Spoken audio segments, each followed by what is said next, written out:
নমস্কার বন্ধুরা, আপনাদের সবাইকে স্বাগত জানিয়ে আজকের রেসিপিটা স্টার্ট করছি। এই রেসিপিটি আমার শাশুড়ি মা বানিয়েছেন। এই রেসিপিটির নাম হলো ডাক কারি। এই ভিডিওতে হাঁসের মাংস বানানোর জন্য একটি সিক্রেট টিপস রয়েছে, তার জন্য কিন্তু ভিডিওটি সম্পূর্ণ দেখতে হবে।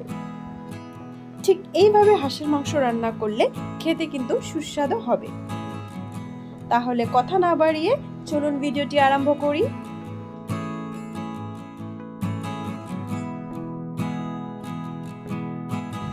এখানে আছে 1 কেজি হাঁসের মাংস। মাংসগুলোকে ছোট ছোট করে কেটে ধুয়ে পরিষ্কার করে নেওয়া হয়েছে। হাঁসের মাংসের পিসগুলো কিন্তু ছোট ছোট করবেন। এবার মশলা কি কি লাগছে চলো দেখে নিই। এখানে আছে আদা বাটা, রসুন বাটা, পেঁয়াজ বাটা আর কাঁচা লঙ্কা বাটা। রয়েছে তেজপাতা, পেঁয়াজ কুচি, লেবু পাতা। যেটা সিক্রেট টিপস আমি বলেছিলাম সেটা হলো লেবু পাতা। লেবু পাতাটা আমি কেন দিয়েছি সেটা পরে বলছি। গুঁড়ো মশলার মধ্যে নিয়েছে হলুদ গুঁড়ো, লঙ্কা গুঁড়ো, জিরে গুঁড়ো, ধনে গুঁড়ো, গোলমরিচ গুঁড়ো আর নুন। প্রথমে মাংসগুলোকে মাখানো হবে, তার জন্য একটি বড় গামলাতে ঢেলে নেওয়া হয়েছে। হাঁসের মাংসগুলো মাখানোর জন্য দিয়ে দেওয়া হলো সব গুঁড়ো মশলাগুলো।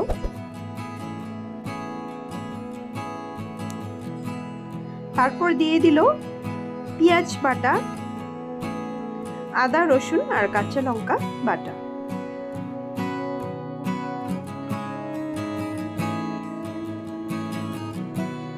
দিয়ে দিল তেজপাতা আর লেবু পাতাগুলো।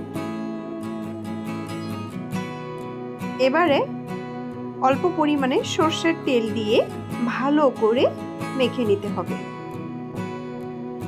মাংসগুলো যত ভালো করে মাখবেন, মাংসগুলোর ভিতরে নুন মশলাগুলো ঢুকে মাংসগুলো ভালো করে সফট হয়ে যাবে। এবার ঢাকনা দিয়ে 1 ঘন্টার জন্য রেখে দেওয়া হলো। ফিরে আসলাম 1 ঘন্টা পর। গ্যাসটা অন করে কড়াইটা বসিয়ে দিয়েছে। কড়াইটা ভালোভাবে গরম হলেই কিন্তু দিয়ে দিল অল্প পরিমাণে সর্ষের তেল। প্রথমে আলুগুলো ভেজে নিতে হবে, তার জন্য তেলগুলো ভালো করে গরম করে নিতে হবে। তেলটা ভালোভাবে গরম হয়ে গেছে। এবার দিয়ে দিল আগের থেকে সিদ্ধ করে রাখা বড় বড় আলুর টুকরো। হাঁসের মাংসতে আলুগুলো একটু বড় করে দিলে কিন্তু খেতে আলুগুলো ভীষণই ভালো লাগে। দিয়ে দিল 1/2 চামচ নুন, 1/2 চামচ হলুদ গুঁড়ো। এবার লাল লাল করে সুন্দর করে আলুগুলোকে ভেজে নিতে হবে। সিক্রেট টিপসটি হলো হাঁসের মাংস রান্না করলে যে গন্ধটা হয় লেবু পাতা দিলে সে গন্ধটা হবে না, নতুন একটা ফ্লেভার চলে আসবে। দেখুন আলুগুলো কি সুন্দর লাল লাল হয়ে গেছে। এবার আলুগুলো তুলে নিচ্ছে। ওই তেলেই দিয়ে দিল পেঁয়াজ কুচি।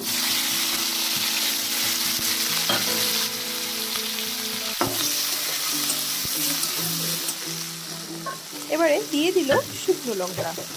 দিয়ে কিছুক্ষণ পেঁয়াজটাকে ভালো করে কষে নিতে হবে, যতক্ষণ পর্যন্ত না পেঁয়াজটা সফট হয়ে আসে। এবার দিয়ে দিল আগের থেকে মেখে রাখা হাঁসের মাংসগুলো। এবারে হাঁসের মাংসগুলো অনেকক্ষণ ধরে ভালো করে কষে নিতে হবে। কষানোর সময় কিন্তু গ্যাসের আঁচটা মিডিয়াম করে রাখতে হবে। আর মাংসগুলো 20 মিনিটের মতো ভালো করে কষে নিতে হবে, যাতে মাংসগুলো সুন্দর করে সফট হয়ে আসে। হাঁসের মাংসগুলো আপনারা যতটা টাইম ধরে কষাবেন খেতেও কিন্তু ততটাই স্বাদ হবে। হাঁসের মাংসের থেকে যখন তেল ছেড়ে দেবে তখনই বুঝে নিতে হবে হাঁসের মাংস প্রায় ভাজা হয়ে গেছে। এবার আমি ঢাকনা দিয়ে ঢেকে দিলাম 5 মিনিটের মতো। ফিরে আসলাম 5 মিনিট পর। দেখুন মাংসগুলো সুন্দরভাবে কষানো হয়ে গেছে। এবার আমি মাংসতে জল দিয়ে দেব। মাংসর ঝোলটা আপনারা আপনাদের পরিমাণ মতো দেবেন। এখানে একটু বেশি ঝোল দিয়েছে, কারণ হাঁসের মাংস ঝোল দিয়ে ভাত খেতে দারুণ লাগে। ঝোলটাকে ভালো করে ফোটানোর জন্য ঢাকনা দিয়ে দিল।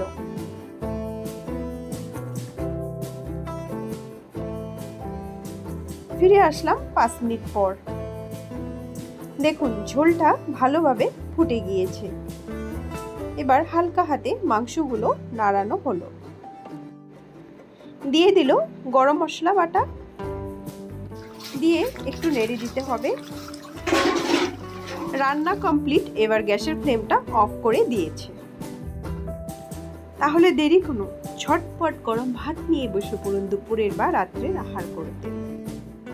আপনি যদি প্রথমবারের জন্য আমার চ্যানেলে ভিজিট করে থাকেন তাহলে আমার চ্যানেলটিকে অবশ্যই সাবস্ক্রাইব করবেন, লাইক করবেন, কমেন্ট করবেন, শেয়ার করবেন। দেখা হচ্ছে আপনাদের সাথে পরবর্তী ভিডিওতে নতুন একটা রেসিপি নিয়ে। Bye bye.